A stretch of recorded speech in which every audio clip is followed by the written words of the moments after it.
In '86, new UK duo The Pet Shop Boys hit #1 with that song. Neil Tennant and Chris Lowe followed their platinum debut album with another winner, Actually, and 2 #1 singles. They stand a good chance of a hat trick with a cover of the Willie Nelson and Elvis Presley classic Always on My Mind. Here's their story.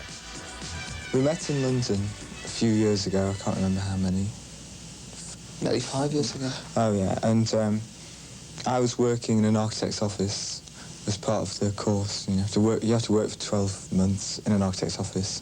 So I was working in Chelsea, and I was living on Sydney Street, which is in Chelsea, just around the corner from where Neil lives.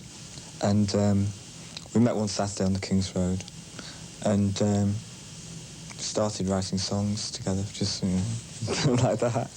And then I went back to Liverpool, and I used to come to London. We used to write songs together in this little recording studio in Camden Town, which is a friend of ours. And then Neil went over to... It's quite hard remembering it all in order. Anyway, and then Neil went over to New York to interview the Police at Shea Stadium. And he only went there for a couple of days. And so whilst he was there, he went and met Bobby O, who was one of our favourite record producers, sort of collected all his records and that. And Bobby O sort of just said, oh, let's make a record. I've got a few bits out there, actually, anyway. Bobby O said, hey, let's make a record. And although it wasn't much more complicated than that, really. And so then a few weeks later, we flew back to New York and started recording with Bobby O at Unique Studios, which is at Times Square, which is where Arthur Baker was making all his hip-hop records and that, and Planet Rock were there, and Carlos Alomar walked in, and that. It was very exciting.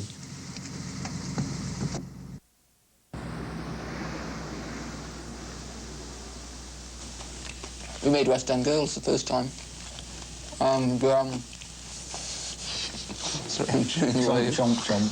Very good muffins. We made West End Girls, and it was released in 1984 in Britain, where it sank without trace. It wasn't a hit or anything. But in Belgium, it became a hit. And then in France, it was a minor hit. And then we started to get played in Canada and in the West Coast of America. And we were signed to Bobby Orlando's company, and at the end of 1984, we broke with him because he was in New York, we were in London, and it was a kind of a geographical problem there. We couldn't really maintain this relationship. And then we signed to EMI Records. We had a single called Opportunities, which was another flop for us, although, again, we got a lot of playing Canada on it, and a lot of playing the West Coast of America. And then we re-recorded West End Girls, because in Britain, no one had heard the song, and it went to #1 in Britain. So it was suddenly we had a hit.